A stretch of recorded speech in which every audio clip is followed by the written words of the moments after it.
Now, I want to introduce you to sources of data, and you can see that this is a competency and an important one. And I want to let you know that there are all kinds of sources of data, and you can go online, and I hope you will. And we've tried to update this section so that you're getting the latest and most current information. Now, I want to let you know that there are several ways to organize data. These are databases available from the U.S. Census Bureau, and they will help you answer questions, and they will take requests to answer questions about a specific catchment area or something that you're concerned about in the area where you may live. Um, the population clock also provides interesting information too, and this is information about the denominator and morbidity. But I want to talk about the census of the population, and you know a little bit about this already, and secondary data sources. Now, again, I want to emphasize that there are multiple ways to organize and classify health data, and I'm just showing you one method. So I don't want you to leave and think, well, every other method I've seen is incorrect. No, this is just one of those ways to organize the data. Now, you know that a secondary source is data gathered by somebody else for a particular purpose. And in our case, we have many agencies involved in data collection, and sometimes there's overlap. Um, so this is one way to do it, and these are categories that you might find underneath a morbidity data collection. Okay, so again, we're focusing on disease. We're going to focus on death because we looked at death certificates, and I'll talk about those in a minute.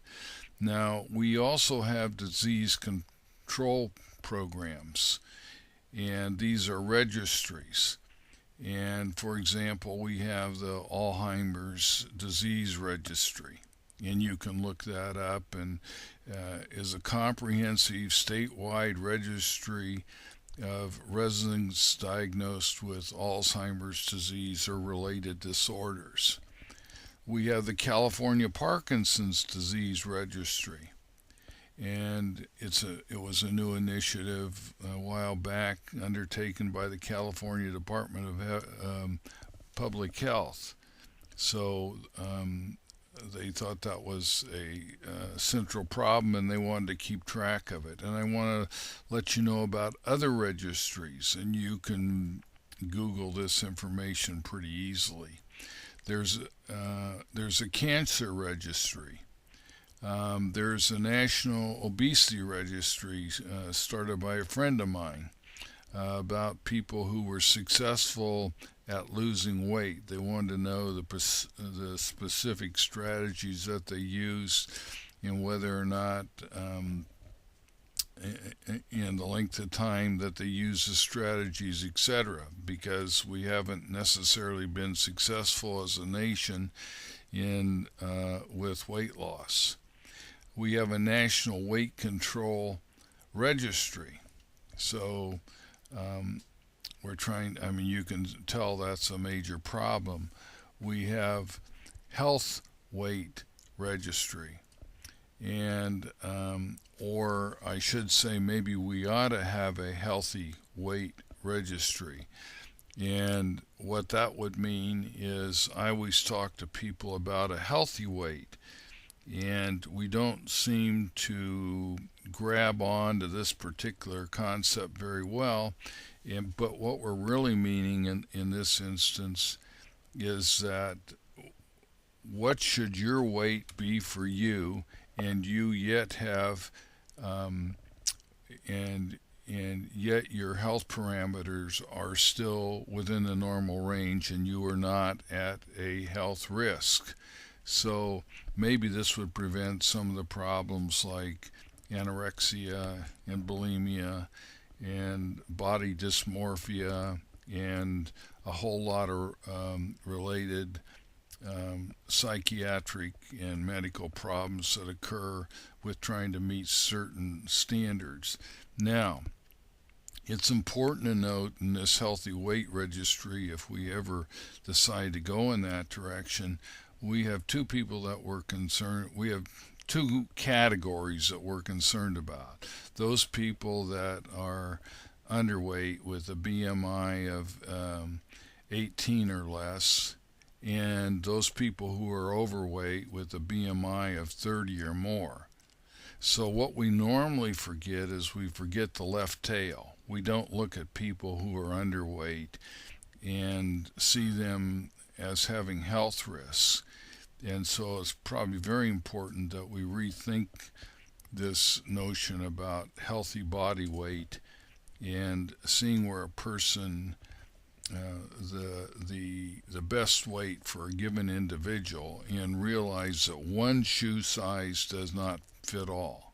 Now, I don't want to get too far afield here, but I think this is an important concept and an important idea, and it doesn't seem to get registered throughout the various professions. Okay.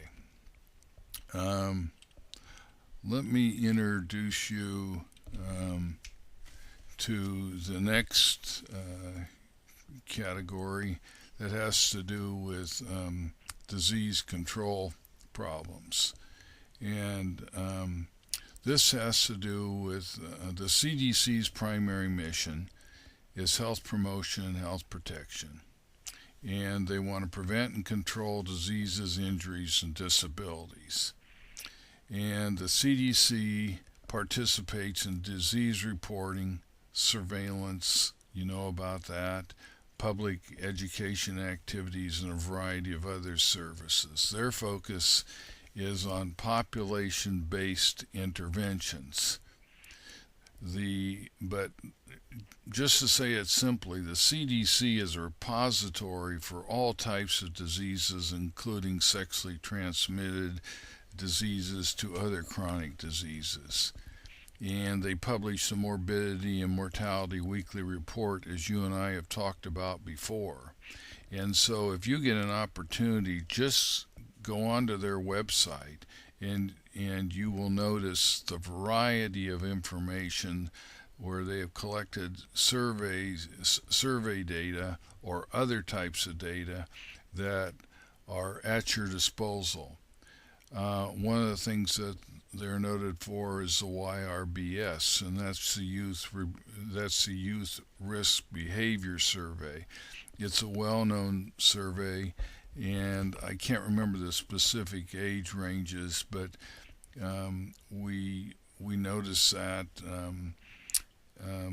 about school children, and so we know what to focus on with those populations, because there's various difficulties that they're having that are different from adults. So I just share that with you as a rich primary source, but I'm wanting also to, because it's the Centers for Disease Control and Prevention is the full title and name of the agency. And oftentimes it gets shortened and truncated, and people don't really have an appreciation for what it is that they're trying to accomplish. We happen to have a prior chief of the Department of Health for the state, or a health department leader, who is now at the CDC in the third leading position. And of course, we're very proud of that in terms of Indiana, and it gives us, it helps us in doing our projects and making progress for Hoosiers. I want to talk about tax finance public assistance programs. These have to do with Medicaid and the VA. Now, sometimes people are confused between Medicaid and Medicare, and I'll talk to you about the standards for which we decide on Medicaid and the Veterans Administration.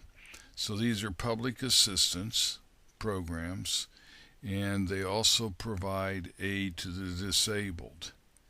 So that's one of the things to be aware of when you're talking about Medicaid, and you may be dealing with people who maybe in your family or people that you see in terms of public assistance being available to aid the disabled, and they can be physically or mentally challenged or have other difficulties that meet criteria. Then we have state and federal medical care plans, and I'll talk about those too. We have armed forces data.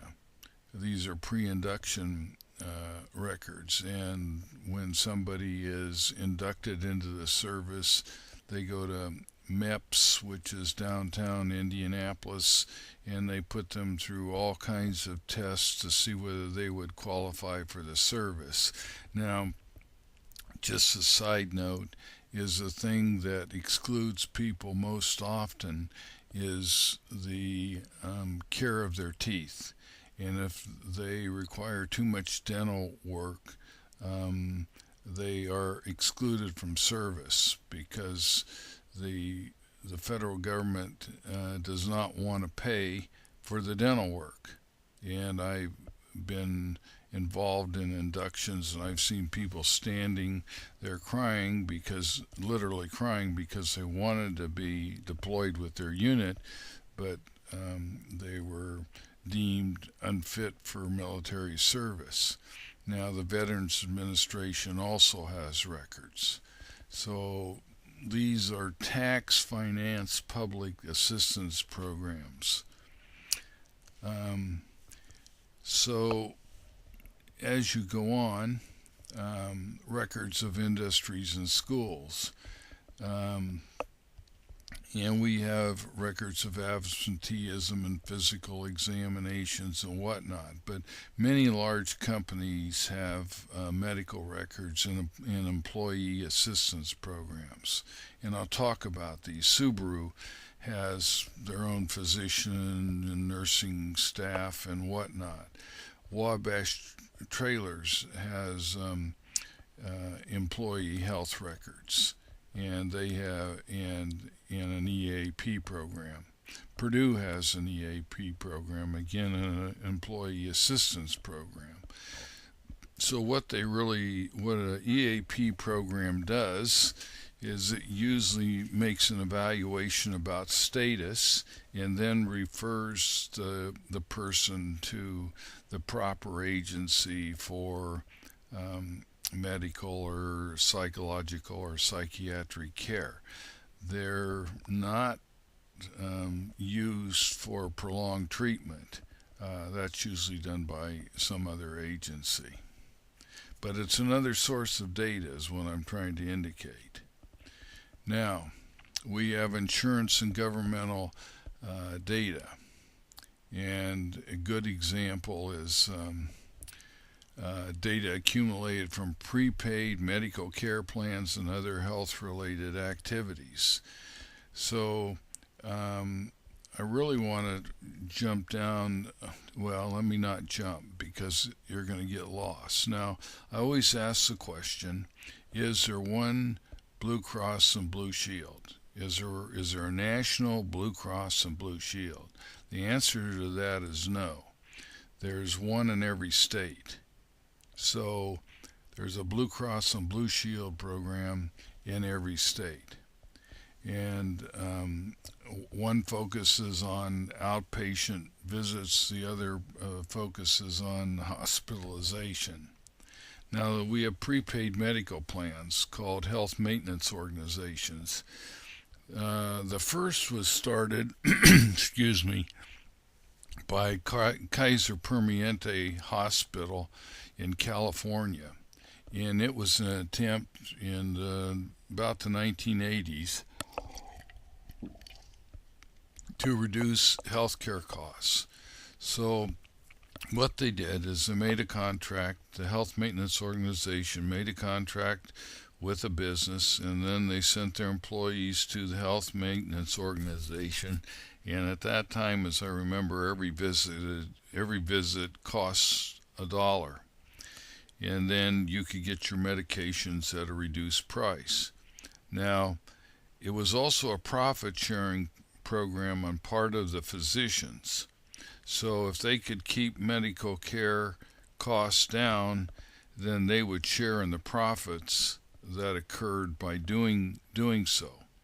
Now the disadvantage was that maybe people wouldn't get the full series of testing that they might need, and so there became a struggle about whether this was the best procedure for the workers employed by a company. But I want to tell you that we do have maintenance organizations that are still in existence, and the HMO or Kaiser Permanente in California is still in existence, and I think headquarters is Sacramento.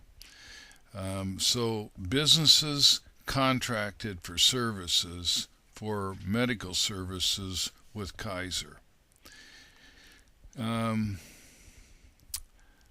and yeah, I think that's where I want to leave it. I don't really want to say too much else. You can follow this history; it'd be a good topic for you to investigate and explore. We have state disability insurance plans.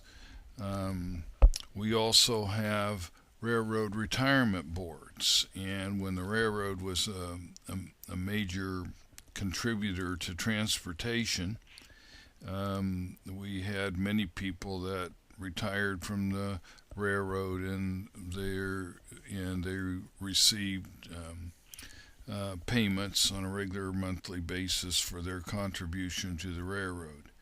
And we have selective service records, and we have this is from the military, and there are a lot of records housed, and I still think they're housed in St. Louis at the Army Reserve Center.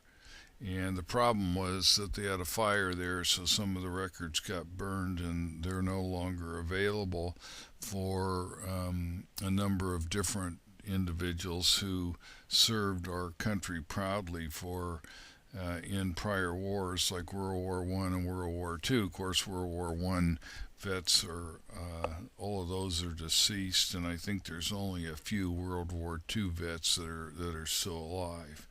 We also have clinics and hospitals. Now you got to remember when I'm talking about these that none of these organizations or none of these governmental data sources are necessarily organized for research. But we did a wonderful study in 1994 with Blue Cross Blue Shield data, and we looked at healthcare costs according to body mass index. And we found that instead of the ideal weight of about 22, that people spent less if they weighed a little more. Whether if one way to say it, if their figures were more like Marilyn Monroe, they didn't. Their healthcare costs were the lowest.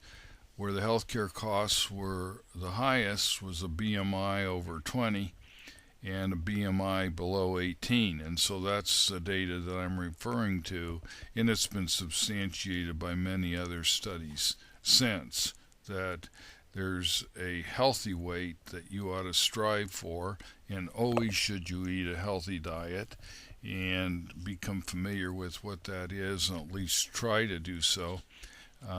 They say that you have about 100,000 meals in a lifetime. Maybe that number has increased slightly because of longevity, but you're making a decision every day about your health when you sit down to eat and whether you're active either before or after work or during the day or in the job that you may do on a regular basis. Okay. Um, Morbidity, still dealing with illness. We have morbidity surveys, and some of these are available from the National Center for Health Statistics. And I encourage you just to browse that website. There's all kinds of data sets. We're going to talk about some of them, and this is a very rich source of data.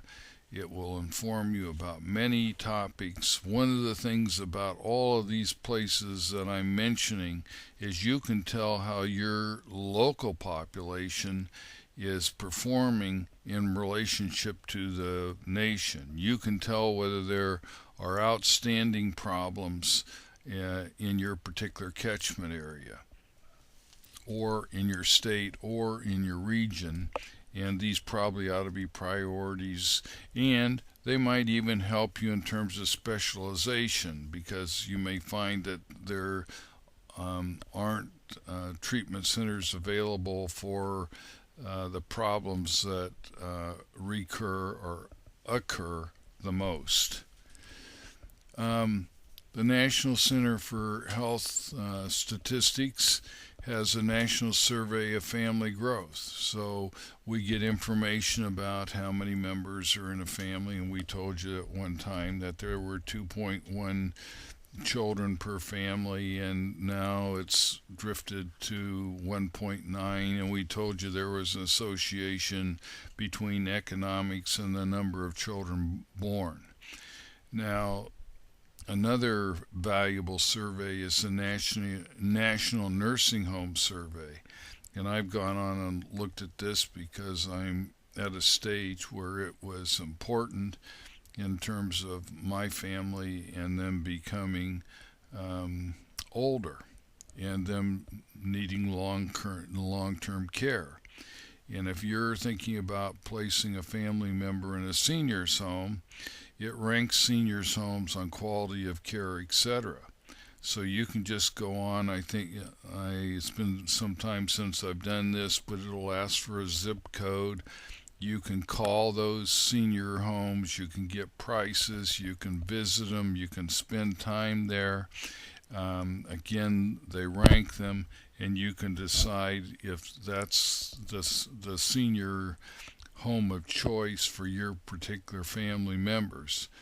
I have a family member who has Alzheimer's disease. Well, he's in a memory center seniors home.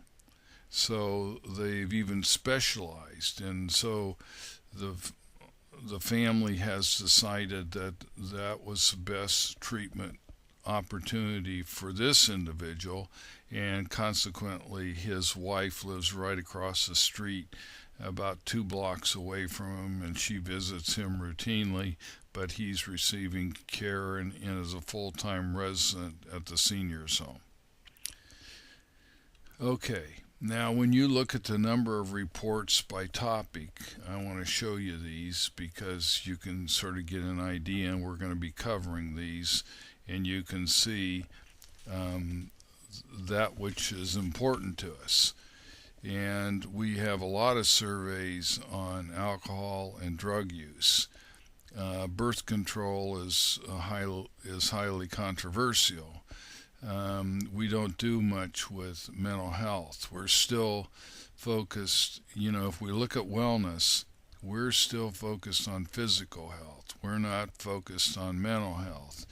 And I know one time I was housed in Washington, D.C. I was reviewing grants for NIH, and it's a great experience, people. They put you in a hotel. It was a Days Inn, and it wasn't the best quality of any sort, and they feed you and lock you up and have you review grants and come out and report your results to a colleague and then rate them for funding status, but the whole point was that they had an advertisement or a series of announcements, public health announcements about mental health and how to keep yourself mentally healthy. And about 30% of our population is not mentally healthy, so this becomes a growing concern. But anyway, these are the types of reports and by topic that I wanted to share with you and talk to you about. And I hope you're getting and feeling that, wow, I didn't know that there was so much data that was available to me, and there is. So please don't hesitate to use your computer and get on the website, and you can search about any topic and gather information that may be very important to you. And a lot of the information that's provided is controversial depending on the topic, as I mentioned, such as birth control. Okay, here we go. Now, notice this. If you begin to read down these, you'll see that we have the Occupational Hazard Survey from where? The National Institution for Occupational Safety and Health. Our work sites, our environment, as you remember, Hippocrates in 400 BC was interested in bad air, right? So when we begin to look at these, we can see that some of these have as their main mission looking at air quality. And air quality in the United States is very important. If you happen to go to Los Angeles, for example, smog in California and the San Joaquin Valley is a major problem. And so we're looking, but this has to do more with hazards of the workforce and whether people are working in a safe environment or not, and what they're exposed to, and how can we improve conditions, because not all of the places where Americans work are very safe. The next one is the National Occupational Exposure Survey from the National Institute for Occupational Safety and Health. So you're getting the idea that the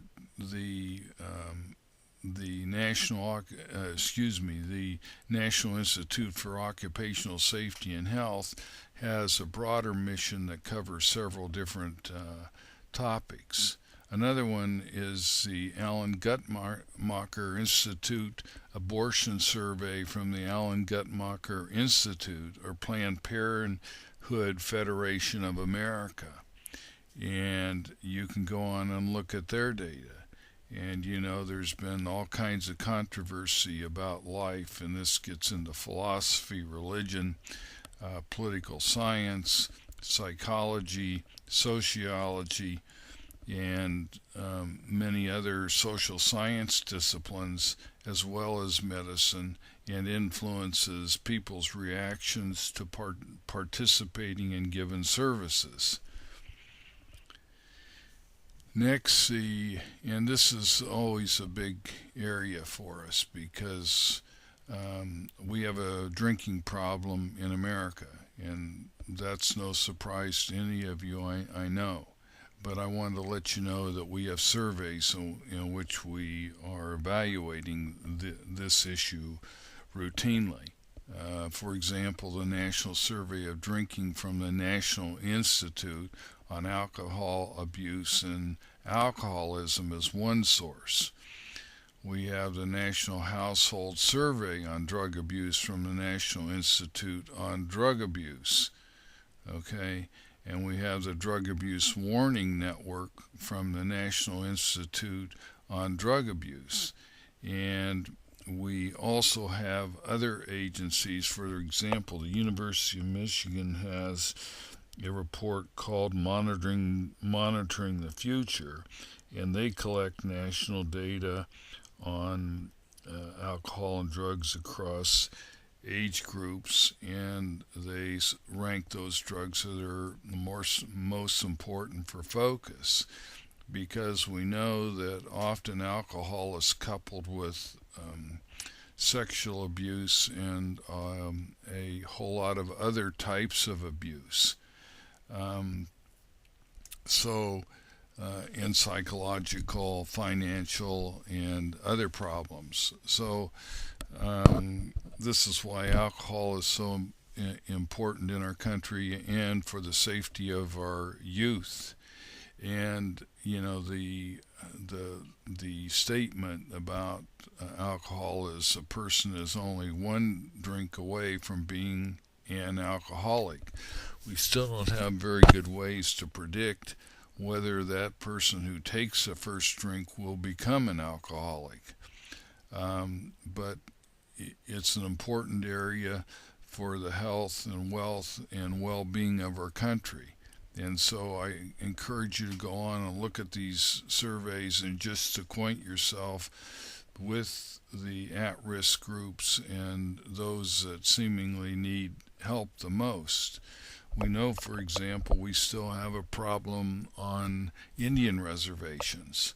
So this helps fundings and priorities if our congressmen review the data and if their staff consult these kind of national databases. And I want to tell you that a lot of decisions in Washington are made by 5 handwritten letters that are written to the congressman about a particular problem, and all these secondary data sources are not utilized to the fullest, in my opinion. Okay? And that's why I would like you to use them in whatever endeavor that you may enter into the future. We have data. If we have data, we ought to make use of it. Okay. Now, here's additional sources I'd like to introduce you to. It's a survey of mental health organizations from the National Institute of Mental Health, and they look at the quality and what goes on, and they want to make certain that everything is up to standard and people receiving quality treatment. It was during President Reagan's administration where a lot of hospitals were closed. A lot of mental health hospitals were closed. Muscatatuck, located in the southern part of the state, was one of those mental hospitals, and it was opened in the 30s and housed long-term patients with serious mental disorders. Afterward, those buildings were closed and those programs were terminated, and people were put on the street. You can make your own decision about whether that was the best course of action, but we're always talking about dollars and how we're going to spend them. Money is a major issue at home, in our city, in our and state and nation and whatnot. Now, there's a surveillance, epidemiology, and end results program from the National Cancer Institute. This focuses on the efficacy of treatment programs. So you can go on there and see which cancers people suffer from the most, and oftentimes when a physician meets with a patient, they will talk about median life expectancy or longevity.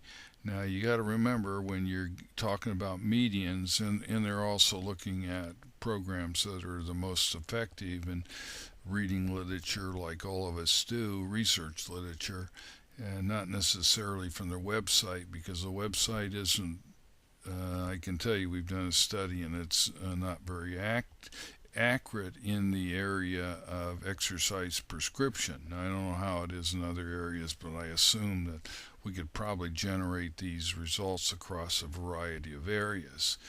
But the important thing is this information is being collected, and if you have a particular type of cancer or a family member, then you can go on and look, and you can look at the case fatality rate, and you know the other statistics that are available. You know now how to interpret them, and they may be very helpful to you for planning for yourself or other family members. Now, here's an estimate of National Healthcare Expenditures Survey from the Healthcare Finance Administration. Well, we're always trying to take into account what medical services cost, and there's great variation, and the controversy is between if you pay less, you get less. That's not always the case. The healthcare industry does not necessarily operate on the law of supply and demand. It often operates based on reputation, and we call that an edifice, not an Oedipus, but an edifice complex. If some people believe that they're going to get better treatment from Stanford University or Harvard University or Yale University just by the virtue of the status of the institution that they visit. Okay, additional data sources. Medicare. And most of you will qualify for Medicare because you will pay into Social Security, and hopefully Medicare will be around when you're ready to collect it. And it should be. And I won't get off on a political announcement about that, but that money should have been fenced, and it should not have been put in the general fund. But anyway, we have Medicare statistical data from the Healthcare Financing Administration. We have Medicare data system from the Healthcare. We have Medicaid data system from the Healthcare Financing Administration. We have Consumer Price Index from the Bureau of Labor and Statistics. So we have a number of ways that we can look at what medical costs are, and they're rising at a far greater rate than inflation. And so people are trying to protect themselves with long-term care insurance and other insurances for burial. For example, Social Security for burial will give you a total of $250, and there's no way you're going to bury somebody for $250. I think they said the average funeral costs about $7,000. I don't believe that either. I think it costs more than that, and that would be for $7,000, it would be a very austere funeral. But you can check that out, and you ought to be making plans and how you're going to be saving and allocating your money for the present for the future. Okay, you're beginning to see that, wow, we have a whole lot of data. And we have the National Aerometric Surveillance Network from the Environmental Protection Agency. So we're looking at air quality and factors that influences. We have the Demographic Yearbook from the United States Statistics Office. Well, what are those statistics for certain areas of the country? Do we have older populations in one area? Do we have younger populations in another? What is the racial configuration of the population in Florida versus or across the Sun Belt? And we learned that there were more people of color, various colors and nationalities all along the Sun Belt.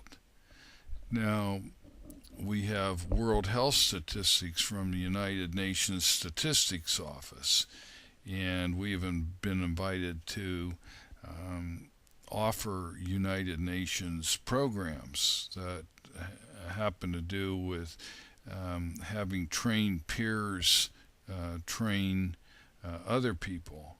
And we call that peer helping.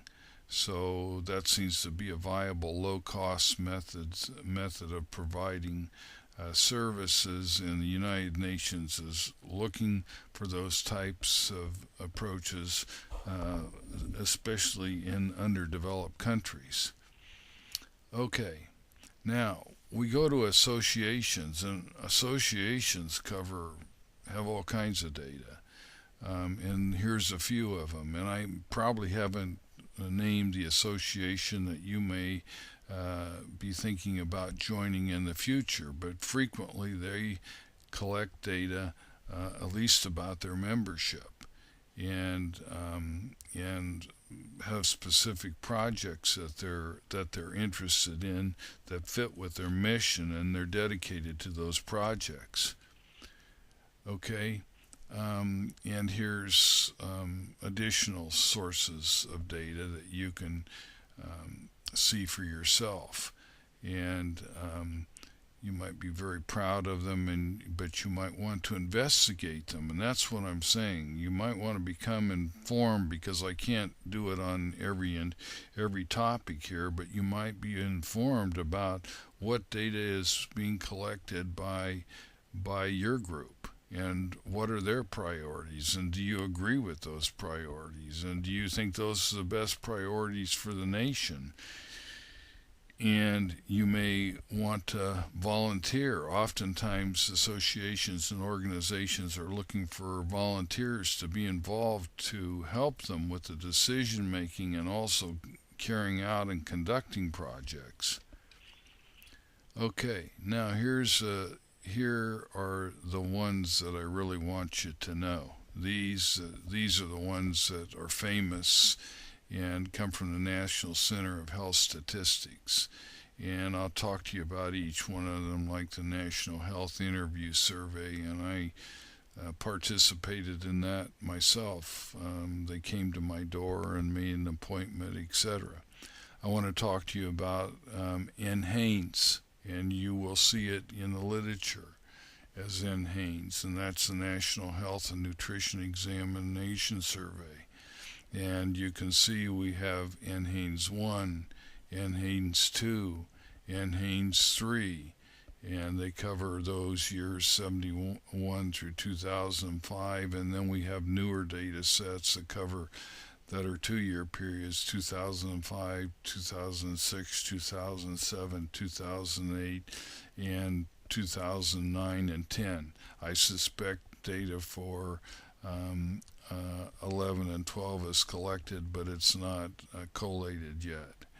We have a National Ambulatory Medical Care Survey, and I want to talk to you more about that, and the National Discharge Survey, and of all things, we have the National Vital Statistics Survey. And you can think of the reports that come from that, because at this time you should be very clear about what kind of data would come from the National Vital Statistics System, for example, because you know the 5 categories of interest. I've talked about that ad nauseum throughout these lectures. Now, it's important that you learn these particular centers, or these particular surveys, I should say, by their abbreviations. So you're going to see in the literature the NHIS, you're going to see NHANES, you're going to see NAMCS, okay? So you ought to know, you ought to be able to make that association and clearly know what each of those surveys does, what is their primary purpose. Now, let me clearly add that the purpose of the surveys may shift from year to year, and the data may not be comparable, but because they have different missions that occur depending on the health problems that are happening within the country. Okay, so I just want to make you aware that I've talked about consistency and what is the case, and that you use the same definition, and sometimes they collect the same information. But one of the problems that you have is the how the data are organized is different from one survey to another.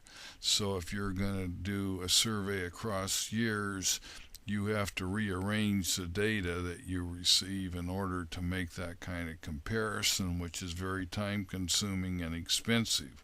Does it sound like I've had practical experience in that area? The answer is yes, and I review grants that are going to do this same kind of thing, and they often don't allocate enough time or money in order to make those specific kinds of changes. Next, I want to talk about the National Health Interview Survey.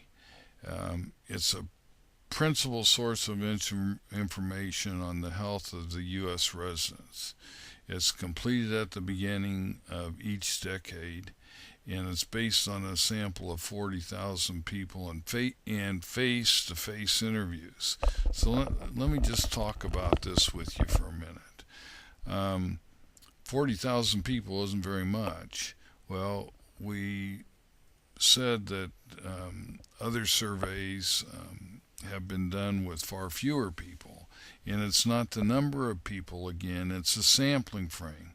And if you can get one person to represent multiple people that have similar characteristics, then you do not need a lot of people in order to draw conclusions about a total population.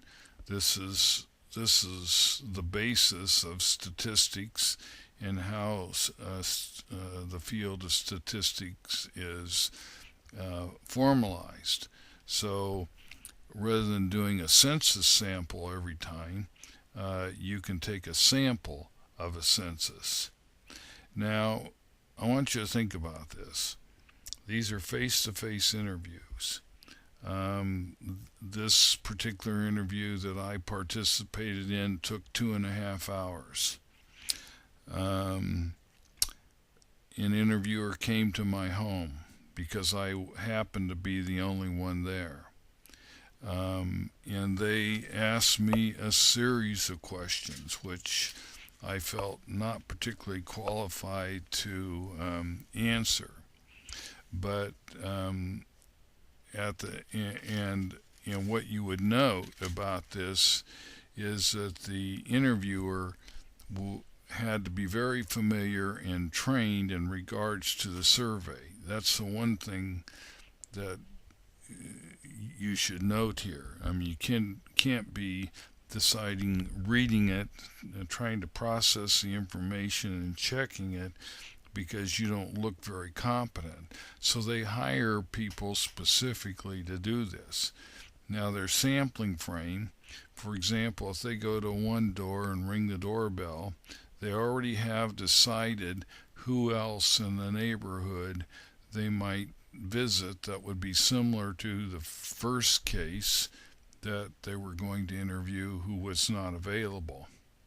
So, and then if that person is not available, they've got another person.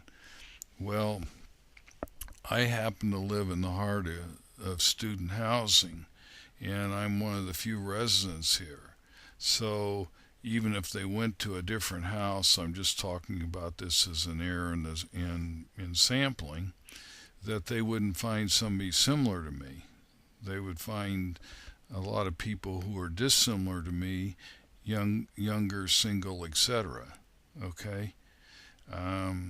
So does it mean that the data's bad? No, it's just that oftentimes we have trouble with sampling, and this is just an example of one of those problems. The length of time of the interview is another issue.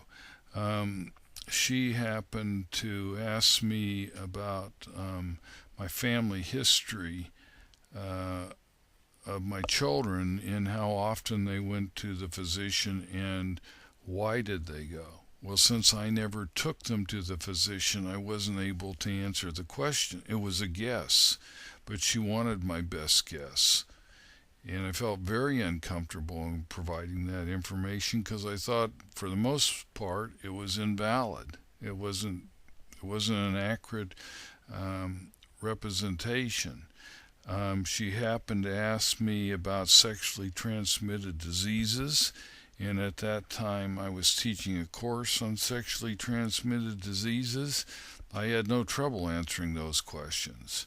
I doubt that everybody she interviewed did very well because they were complicated and they took some thought about what was the accurate answer. So the design and development of a survey is a critical component in getting the information that you need. And they often talk about the development of the survey when you go to these government sites. And you ought to read that very carefully and read between the lines because there's limitations in the data and which are going to impact the conclusions that you're going to draw. Now I want to jump ahead here. Does this mean because we have problems in the data, that we should not use it? What do you think? Should we, because the data set is not perfect, should we just put it aside and say, well, it's not valid, so it's got problems, and I don't know what to make of it? Well, we could do that. Yeah, we could do that. But then what would you do instead? Well, then you're left to guessing. And I think even though these data may be invalid in some cases, the degree of external validity can be checked, and we can often determine the quality of the survey and how generalizable the data are. So my recommendation is we stay with the data sets and we not get into conjecture on the part of various circumstances. I can tell you from my own background as a researcher for multiple years that the hypotheses that we began with often were not the hypotheses that were supported and represented reality. So if you were going to lead me to guessing, I would have made some awful choices that would have been totally wrong and didn't represent the circumstance well. Okay, these are data and the best I have at this point, and I'm using these for heuristic purposes. And this tells you that you can see National Center for Health Statistics along the bottom, Division of Health Interview Statistics, National Health Interview Survey. It went from 77 to 87. They set a goal, and they were looking at restricted days for persons 65 years of age and over, and from 97 to 87, and they were looking at the 1999 or the 1990 goal and whether they would meet it. And in this particular case, they are meeting the goal. And this is often the standards if it's a consistent variable that they're interested in, where you can look at trends. And this is why trends are so important to see how well we're doing. So restricted activity days. So obviously the country was doing a much better job at having people more active more days during the week. Now here's another graphic for you, or a figure as we call them in science. It's bed disability days for 65 years of age and older, and it has to do with the number of days that people spend in bed. Well, you can see that maybe we're doing better. When you look at the endemic state here, we're probably a little bit below that, but we're far below the 1990 goal. So we do the same thing for Healthy People 2010 and Healthy People 2020, and sometimes the data to see whether we're making these goals that are stated in those two volumes that I just mentioned come from data sets that have been collected for that purpose or other purposes. Okay? Now, the National Health and Nutrition Examination Survey. It's based on physical exams and lab tests. Now, you really got to wrap your mind around this because it's sort of unbelievable. And what the government does is they take a van and they go from city to city and they collect lab data. In other words, they march you out of your home. They escort you to a van. They'll take x-rays, they'll take blood tests, they do a whole series of testing, body weight, all those screening tests that you and I talked about earlier, okay? And surveys are conducted over multiple years. I mean, it's a pretty thorough process. And now there's been a change. They used to, the focus has become on kids from 6 months and up to 74 years of age, and I believe this has remained consistent. But we've been talking to you about how many NHANES there are. Well, there's NHANES 1, which is 1971 to 1975. I'm going to go slow here because you ought to be familiar. This is a famous data set. There's NHANES 2, which is from 1976 to 1980. There's NHANES 3, which is from 1997 to 2005.